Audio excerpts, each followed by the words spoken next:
민주당이 이 비정상의 극치를 향해 달려가고 있습니다. 광기가 가득합니다.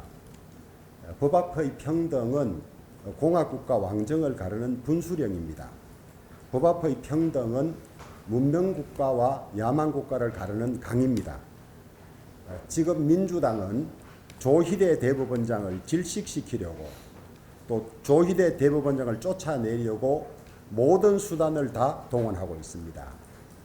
정청래 민주당 대표는 대통령도 쫓아내는 마당에 대법원장이 뭐라고 했습니다. 민주당은 대법원장을 9월 30일 국회 법사위원회에 정인으로 출석시켜 청문회를 열겠다고 합니다. 청문회에 나오지 않으면 고발하고 괴롭혀서 탄핵으로 가는 마일리지를 차곡차곡 쌓아가겠다고 합니다. 백주 대낮에 전 세계가 주목하는 가운데 대법원장과 대법원을 무차별 공격하고 있습니다. 이것은 대한민국과 우리 헌법에 대한 공격입니다. 정청래 민주당 대표는 올해 5월 1일 대법원 전원합의체의 판결을 조희대 축출의 명분으로 삼고 있습니다. 조희대 대법원장이 이재명 대선 후보의 선거법 위반 사건을 무죄로 판결한 항소심을 뒤집어서 대선 후보 자격 박탈을 시도했다는 주장입니다.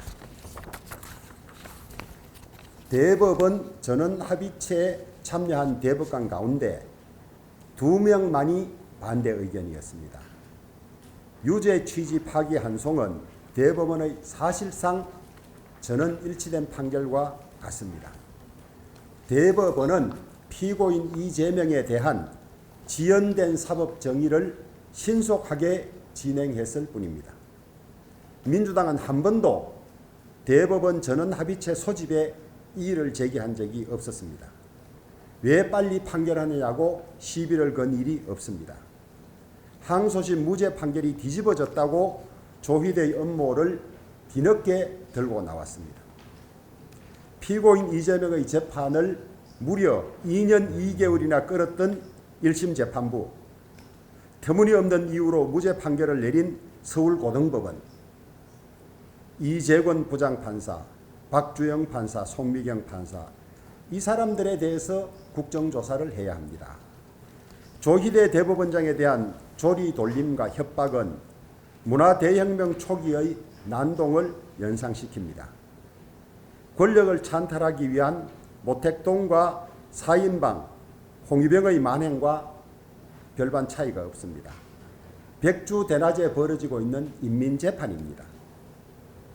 사법부와 상권 분립, 법치를 때려 부수고 나면 독재자의 난폭한 통치가 난무하게 됩니다.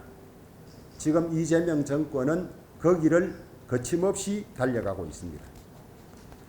이재명 대통령과 민주당은 내란 특별재판부를 만들겠다고 합니다.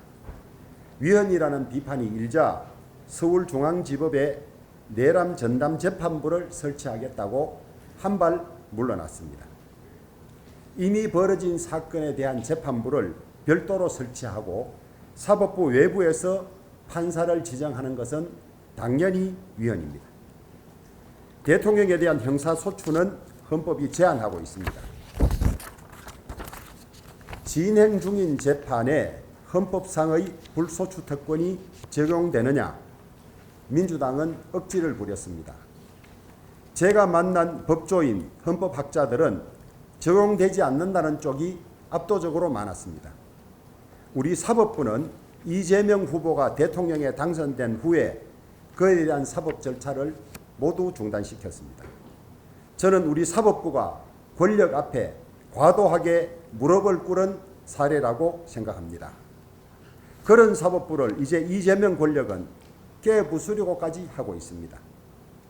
재판 중단으로 사법 리스크에서 벗어났으나 이재명 정권은 정통성에 심대한 결함을 안고 출발했습니다. 절반에 가까운 우리 국민들은 감옥에 가야 할 사람이 대통령실에 갔다는 의구심을 가지고 있습니다.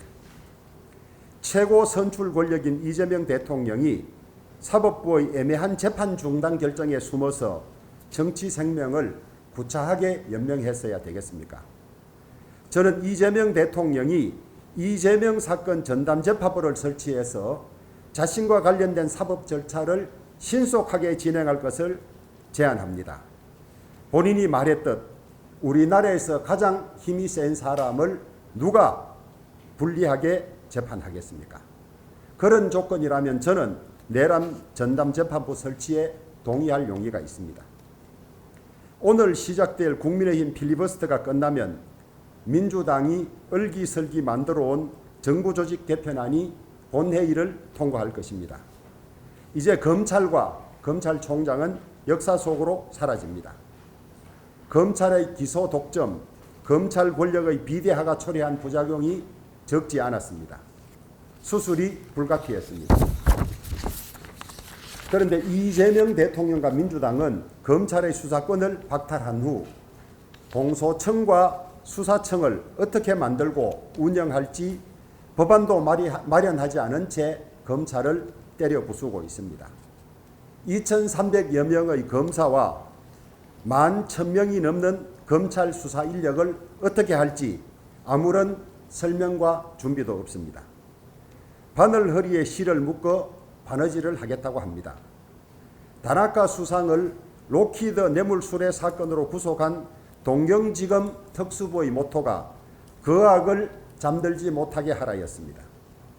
검찰이 사라진 후 다리를 쭉 펴고 잘 사람들이 누구입니까? 이재명 대통령과 이 정권의 고관 대작들, 이재명 권력 비리와 연관된 많은 이들이 그 속에 포함될 것입니다. 행안부 장관의 지휘를 받는 경찰 등 수사기관들이 과연 권력형 비리에 맞서 싸울 수 있을까요? 우리 검찰조차도 살아있는 권력에는 칼을 들이대지 못한다고 늘 비판받아 왔습니다. 이재명 권력의 우산 아래 들어선 수사기관들이 과연 어떤 일을 할 수 있을까요? 국가적 과제인 저출산 담당 기구도 없고 이진숙 방통위원장 한 사람을 쫓아내기 위하여 멀쩡한 기관을 폐지하고 모든 직원을 그대로 받게 한 다음 이진숙만 제외하고 새 기관인 것처럼 만들고 있습니다.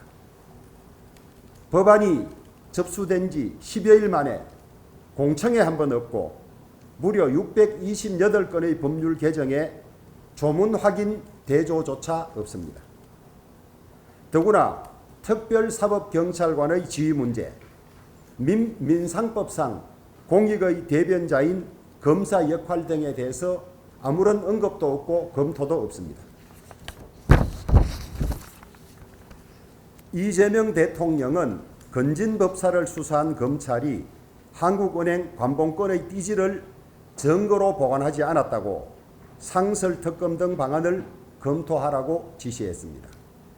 검찰이 사라지면 여러 검찰청에 흩어져 있는 이재명 권력비리 관련 증거와 단서들은 어떤 절차를 거쳐서 어느 기관으로 이첩되는 것입니까? 검찰 해체가 이재명 비리 사건 증거인멸이라는 의구심에 대해서 이재명 대통령은 대답해야 합니다. 이재명 대통령의 퇴임 후 안전판 확보, 퇴임 후 사법처리 회피를 위해 민주당은 극악스럽게 뛰고 있습니다. 80년 가까이 운영되고 정비된 사법체계를 송두리째 뒤집고 검찰을 파괴하고 있습니다. 곧 있을 국회 본회의와 국민의힘 필리버스터가 대한민국 법치의 파괴를 알리는 신호탄이 될 것입니다. 오늘 민주당이 국회에서 벌이는 폭주는 독재로 가는 첫 걸음이자 큰 걸음입니다. 저는 오랫동안 판사로 일해온 법조인으로서 20여 년간 국회를 지켜온 의회인으로서 이 사법 파괴의 현장에서 사회를 보지 않겠습니다. 법과 규정이 의회 민주주의의 뿌리와 가지라면 우리가 오랫동안 확립해온 의회주의의 관행은 의회주의를 살찌우는 잎사귀들입니다. 잎사귀들이 다 떨어진 나무가 어떻게 생명을 유지할 수 있겠습니까? 민주당은 총선에서 과반 의석을 확보했다고 끝없이 다수결을 앞세운 표결을 강행하면서 소수당을 무력화시키고 자기 입맛대로 국회를 운영하고 있습니다. 지금 대한민국 국회를 누가 민주적 의회라고 얘기하겠습니까? 하지만 앙상한 이름만의 의회일 뿐입니다. 이제 대한민국의 민주주의, 의회 민주주의는 이미 사망했습니다. 이재명 대통령과 민주당은 이런 배짱일 것입니다. 우리가 앞으로 5년간 대통령의 권력을 행사하는데 우리가 앞으로도 3년간 의회 권력을 행사하는데 100석짜리 야당이 우리를 어떻게 하겠느냐. 네팔 공산당 정권의 붕괴를 보십시오. 네팔 정부는 네팔 고관 대작 아들, 딸들의 호화 생활을 고발하는 인터넷 접속을 차단했습니다. 국민의 분노가 거리에서 폭발하자 정권이 무너지는 데 걸린 시간은 불과 이틀에 불과했습니다. 지지 불태, 알지 거칠지 아니불 위태로울 테, 멈춤을 알면 위태로워지지 않는다고 했습니다. 이재명 대통령과 민주당에 경고합니다. 여기서 멈추지 않으면 이재명 정권은 민주당은 민주주의를 파괴한 역사적 죄인으로 그리고 스스로도 비참한 종말을 맞이하게 될 것입니다. 법 앞의 평등에서 벗어나 있는 사람이 폭군입니다. 지금 민주당은 이재명 대통령을 독재자의 반열로 올려놓고 있습니다. 법 앞의 평등을 깨부수는 민주당은 공화국의 적입니다. 저들은 지금 자신들이 무슨 짓을 하고 있는지조차 모르고 있는 것 같습니다.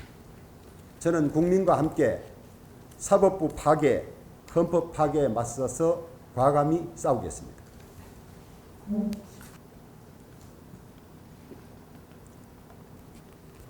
서울고등법원 무죄 판결은 대법원에서 압도적 다수로 가차없이 깨어졌습니다. 서울고등법원이 제대로 재판을 했더라면 이재명 후보는 대선에 나설 수 없었습니다. 그것이 대한민국의 헌법과 법질서입니다. 그리고 1심이 6개월 안에 끝내도록 되어 있는 선거법 재판을 무려 2년 2개월이나 끌었습니다. 거기에 온갖 치졸한 행태들이 다 드러나 있습니다. 재판을 미루다가 연가를 내고 휴가를 가빈 재판부, 또 마지막 단계에서 사표를 내버린 재판부, 이루 말할 수 없는 위법 부당한 일들이 행해졌습니다. 대법원은 이러한 지연된 재판을 신속히 했을 뿐입니다. 재판을 신속히 했다고 시비 거는 경우는 저는 처음 보고 있습니다. 만약에 문제를 삼고 국정조사를 하고 수사를 해야 된다면 2년 2개월이나 재판을 늦추었던 1심 재판부들, 그리고 당치 않은 이유로 무죄를 선고했다가 일거의 대법원으로부터 파기된 서울고등재판부가 더 우선이 되어야 할 것입니다. 그런데 민주당은 한 번이라도 이들 재판부를 비판한 적이 있습니까? 그리고 조희대 대법원장은 인사청문회 과정에서도 민주당이 더 없는 대법원장 후보라고 칭찬을 아끼지 않았습니다. 그리고 이 사건 재판을 조희대 대법원장이 마음대로 기일을 잡고 유죄한 것도 아닙니다. 대법원의 평의 구조를 조금이라도 안다면 이런 이야기를 할 수가 없습니다. 대법원은 주심 재판관부터 먼저 의견을 말하고 임명순으로 말한 다음에 대법원장은 다수의 의견에 관례적으로 따라가는 결정을 하고 있습니다. 그런데 이 판결이 마음에 들지 않는다고 대법원장 한 사람을 찍어서 근거 없는 이야기를 퍼뜨리면서 이렇게 모욕을 주고 해코지를 하려고 하고 있습니다. 저는 화풀이 플러스 대법원장을 바꾼 다음에 전임 김명수 대법원장처럼 요소 중요한 자리에 코드가 맞는 자신 편의 판사들을 끼우는 인사를 하려고 이런다고 보고 있습니다. 뿐만 아니라 이미 민주당이 노리는 효과는 충분히 나타났습니다. 재판이 마음에 들지 않으면 대법원장조차도 이렇게 모욕을 주고 국정조사를 하고 탄핵할 수 있다는 협박을 하는 바람에 나머지 판사들은 이미 민주당이나 관련되는 사람에게 불리한 판결을 하면 나는 더없이 당하겠구나 하는 생각으로 재판할 것입니다. 이제 더 이상 멈춰야 합니다. 꽃이 피기는 어려워도 지기는 잠깐이다라는 말이 있습니다. 어떻게 확립하고 갖고 온 사법부 독립이고 재판 독립입니까?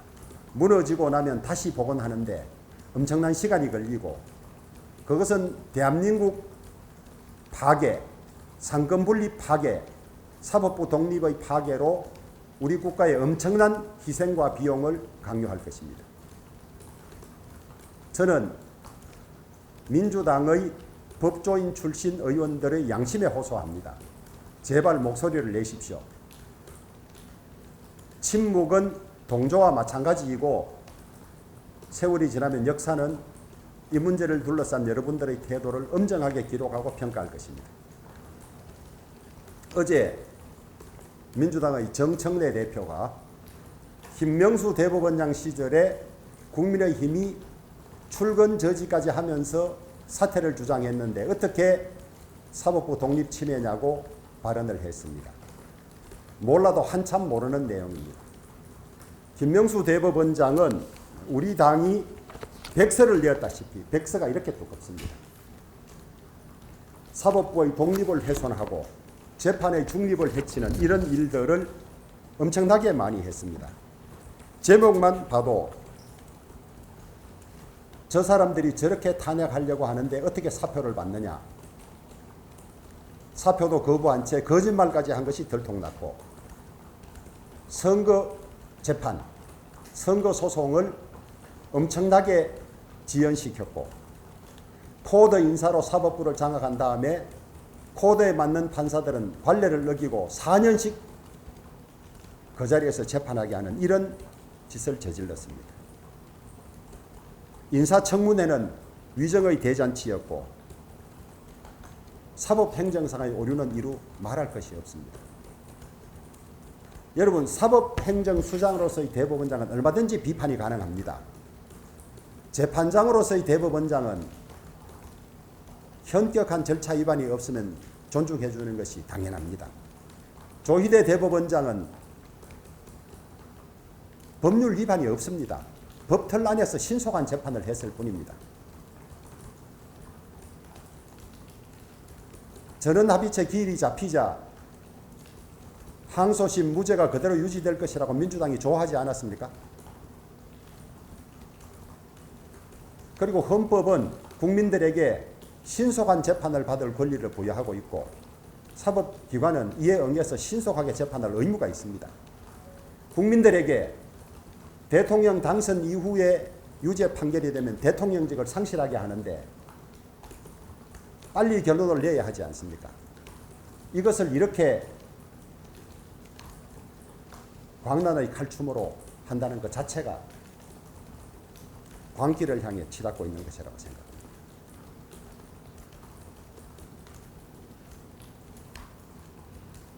다음에 정부조직법에 관해서 말씀드리겠습니다. 정부조직법이 국회에 접수된 지, 행안위에 접수된 지 10일 만에 행안위를 통과했습니다. 회의 딱 2차례 했습니다. 이 10일 무조건 동의하지 않는다고 이 정부의 발목을 잡는다고 주장합니다. 민주당이 야당일 때는 정부조직법을 국회에서 6개월 이상 미루고 해주지 않았습니다. 심지어 저출산 대책부를 만들겠다는 것도 동의하지 않았습니다. 지금 와서 민주당이 어떻게 같은 입으로 그런 말을 할 수가 있습니까? 더구나 야당의 의견을 들으면 정부 조직이 조금 더 정교하게 됩니다. 국가적인 과제인 저출산 대책부는 만들지 않았습니다. 아마 지난 정부 때 만들려고 했던 것을 방해했기 때문에 양심상 차마 만들지 못한 것으로 알고 있습니다. 그 다음에 방통위 이진숙 하나 없애려고 부처 전체를 폐지하고 모든 직원은 자리를 승계하고 새 이름을 붙인 다음에 이진숙만 빼내려 하고 있습니다. 그렇다면 에너지 환경부는 왜 폐지하고 새로 하지 않습니까?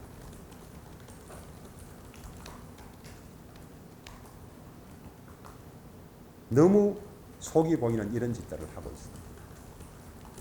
그 다음에 기구를 폐지하면 이어받거나 새로운 부서를 만들고 폐지를 하는 것이 순서입니다. 공소청과 중수청을 만든다고 하는데 만들어 놓지도 않은 채 폐지하고 있습니다. 2,300여 명의 검사, 11,000명이 넘는 검찰청 수사 인력을 어떻게 하겠다는 대책도 없습니다. 여러분, 이 심각성이 인식이 됩니까? 민법과 상법에 보면 공익의 대변자로서의 검사의 역할이 있습니다.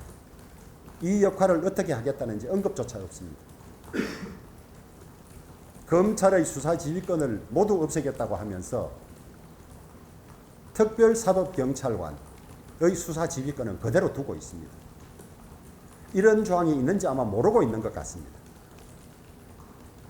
저는 단언컨대 검찰청을 폐지하고 새 기구를 만든다는 이런 어설픈 정책이 지난 정부의 의대 정원 확대로 인한 혼란과 같은 결과로 갈 것이라고 저는 예상하고 있습니다. 지금이라도 늦지 않았습니다. 또 민주당 의원들 만나면 사석에서는 개별적으로 그 점에 관한 우려를 여러 사람이 표시하고 있습니다. 그런 상황에서 민주당이 제가 소속된 행정안전위원회에서 공청회를 열어달라. 628건 되는 법안 어느 조문이 바뀌었는지 조문 대조하자는 그조차도 거부하고 있습니다. 그런 상황에서 제보고 이런 부실하기 짝이 없고 절차도 지키지 않은 법을 통과하는데 사회를 봐달라? 저는 방조하거나 공범이 될 생각이 전혀 없습니다. 그래서 저는 사회를 거부하겠습니다. 그 다음에 특검에서 심우정 검찰총장을 왜 구속 취소 결정에 대해서 적시 항고를 하지 않았냐고 불러서 조사한다고 합니다. 여러분, 여기 자료가 자세히 있습니다만은 적시 항고하면 구속 집행이 정지되지 아니한 것, 적시 항고 기간 중에는 그대로 구속이 유지되는 것은 보석과 구속 집행 정지에서 위헌이 났습니다. 적시 항고한다고 안 풀어주는 건 위헌이라는 결정이 이미 났습니다. 그리고 그 법도 그렇게 바뀌었습니다. 그런데 구속 취소에 관해서는 우리 국회가 게을러서 똑같은 사안에 위헌이 났는데도 바꾸질 않고 있었던 것입니다. 그런데 그 사문화된 조문이 살아있다고 적시항고를 하지 않았다고. 적시항고를 하면 상급법원이 구속 집행이 정지되지 않는다. 구속 집행이 정지된다는 판결을 하는데 며칠이 걸릴 겁니다. 그걸 괴롭히는데 왜 활용하지 않았냐는 주장입니다. 여러분, 이해하시겠습니까? 인권보호와 헌법, 헌재의 결정에 따른 당연한 결정을 저렇게 시비 걸고 있습니다. 마음에 들지 않으면 무조건 해코지하고 공격하는 것입니다. 그 다음에 지기현 재판장이 구속 취소한 결정, 여러분 결정이 있습니다만은 시간 단위로 하느냐 날 단위로 하느냐 판결에 자세히 설치되어 있습니다. 인신구속은 무죄 추정의 원칙, 엄격 해석의 원칙에 따라서 더 불리한 결정을 할 수가 없습니다. 지금까지 70년간 날짜 단위로 해왔다면 그것이 잘못된 것이고 인권보호나 법의 취지에 맞지 않게 해온 것입니다. 그런 결정을 했다고, 양심에 따른 결정을 했다고 저렇게 해고자 하고 있습니다. 이미 사법부의 독립이나 중립적 결정은 양심에 따른 재판은 심대하게 침해를 받고 있습니다. 그럼에도 불구하고 민주당은 그것을 알고 그런 목적을 가지고 하는지 안 하는지는 모르겠지만은 너무 심합니다.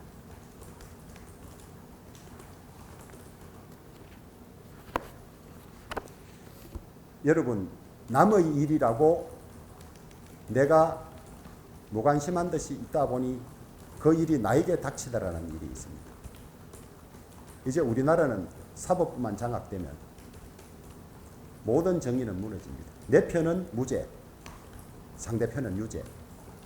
여러분, 이런 나라를 두고 보시겠습니까? 제발 언론인 여러분들이 국민들에게 통상의 정권들이 조금 무리하게 한다는 차원과 전혀 다른 상황입니다.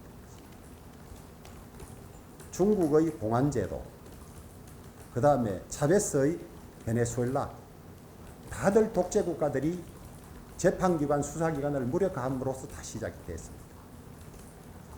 민주라는 이름을 달고 우리나라 민주화 운동을 해온 것을 훈장처럼 여기던 민주당이 가장 앞장서서 민주주의를 파괴하고 있습니다. 저는 우원식 의장께서 국회를 민주주의 최후 보루라는 기념석을 세웠을 때 강력히 반대했습니다. 우리 국회가 어떻게 민주주의 최후의 보루가 될 수 있습니까? 민주주의 최후 보루는 누구나 알다시피 마지막을 지키는 사법부라고 알고 있습니다. 저 비석이 들어선 지 석 달이 채 되지 않아서 우리 국회가 민주주의의 최후의 보루이기는커녕 민주주의를 앞장서서 파괴하는 장소로 변했습니다. 통탄할 따름입니다.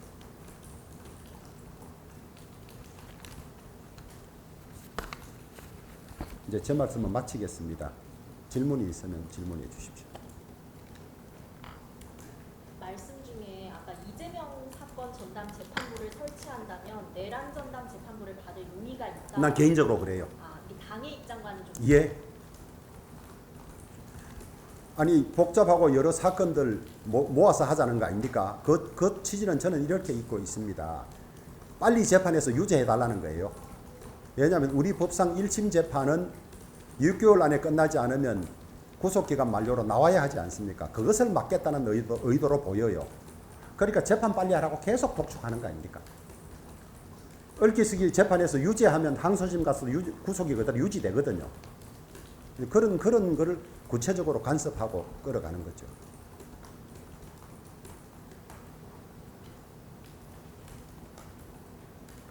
과거에 우원식 의장님이 사회 안 오실 때 유감 표명을 하기도 하셔가지고요. 예. 우원식 의장에게 따로 좀 얘기를 하셨을까요? 아니 어제 전화가 왔습니다. 왔는데 제가 내일부터 일본에 출장이 있는데 한일 의원연맹 회장 자격으로 수년간 해왔던 일이고 한일 의원연맹 민주당 측 간사장하고도 다 협의해서 민주당 의원들과 같이 가는 일정이었습니다. 그런데 민주당은 가지 않겠다고 하는데 일본 측에서 한일 의원연맹 임원들이 나오고 가겠다고 약속하는데 그걸 깰 수가 없습니다. 그런 상황이고 저는 그러지 않다 하더라도 말씀드린 대로 그런 입장에서 제가 행정안전위원회 소속이고 그런 최소한의 요구조차도 받아들이지 않은데 민주당이 이런 역사에 남을 희한한 절차와 법을 만드는데 제가 사회를 보면서 협조해라. 민주당은 말 것마다 내란 공범, 내란 방조범이라고 하지 않습니까? 제가 왜 거기에 공범 방조범이 돼야 됩니까? 그리고 국회법에는 국회의장이 직무를 수행할 수 없을 때 부의장이 대행한다고 되어 있습니다. 직무를 수행할 수 있지 않습니까?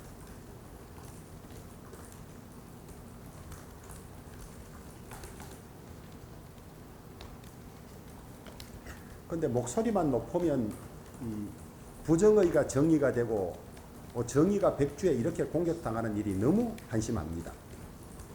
재판의 잘못은 1, 2심 판사들이 책임지고 징계받고 이래야죠. 저는 2심 재판부에 관해서도 의혹을 가지고 있는 점이 있습니다. 차차 더 알아내서 밝히도록 하겠습니다.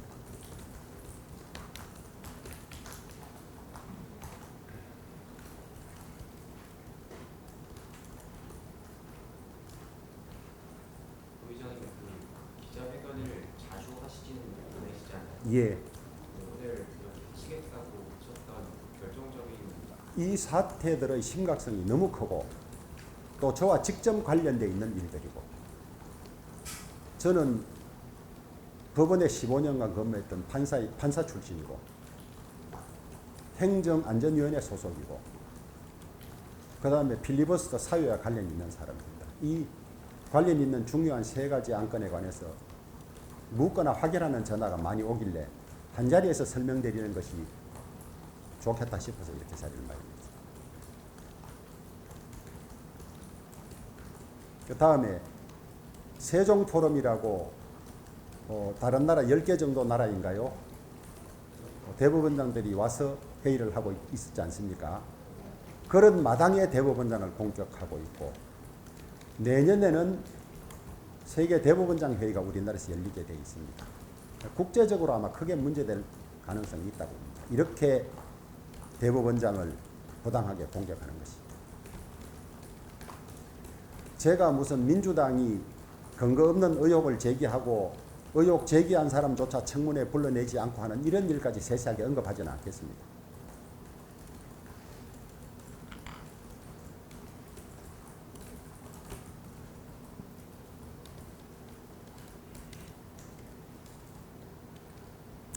예. 그 당에서 지금 이제 뭐 필리버스터 나서고 있고 장애 집회에 대해서도 당 내부에서도 좀 얘기가 많은 것 같은데 그거에 대해서 좀 어떻게 좀 생각하시나요? 이제 당 집회 관련 문제는 제가 관여를 하고 있지 않기 때문에 제가 의견을 말씀드리는 게 적절하지 않은 것 같고요. 필리버스터에 관해서는 소위 정부조직법 이런 문제들, 저는 그중에 제일 심각한 것이 아무 준비 없이 검찰청 폐지하는 것. 그 다음에 더 들어가면 수사를 경찰이 했을 때 경찰의 오류는 누가 시정할 것인지, 그 피해를 국민이 고스란히 감당할 텐데, 이런 문제들은 너무 큰 일이라고 생각합니다. 저는 시간이 지나면 그때 왜 국민의힘이 그것을 더 세게 막아주지 않았을까 하는 이야기가 민주당 쪽에서 나올 수 있는 상황이라고 보고 있습니다.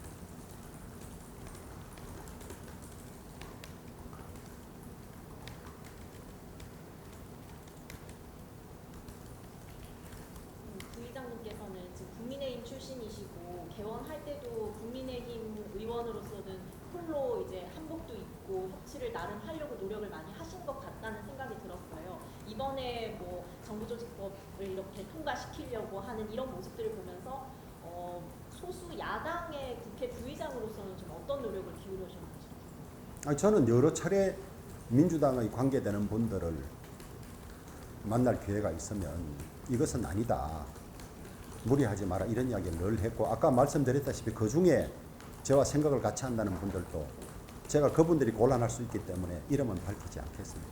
그런 일들이 있었고, 한복과 관련해서는 제가 지지자들로부터 공격을 많이 받았어요.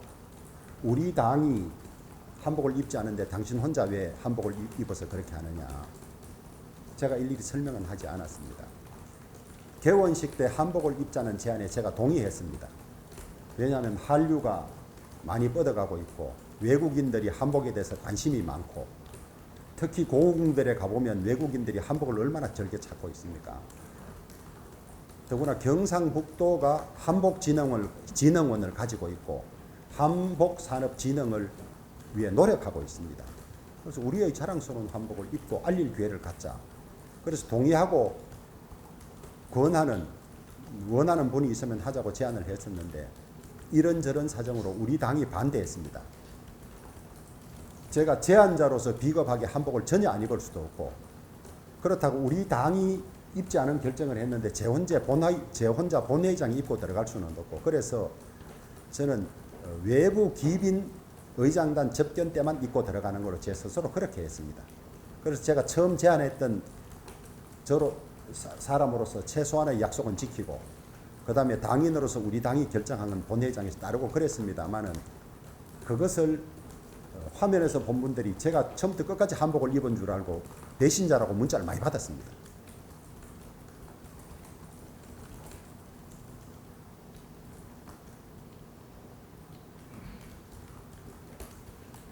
마쳐도 되겠습니까? 예, 고맙습니다. 그렇습니다.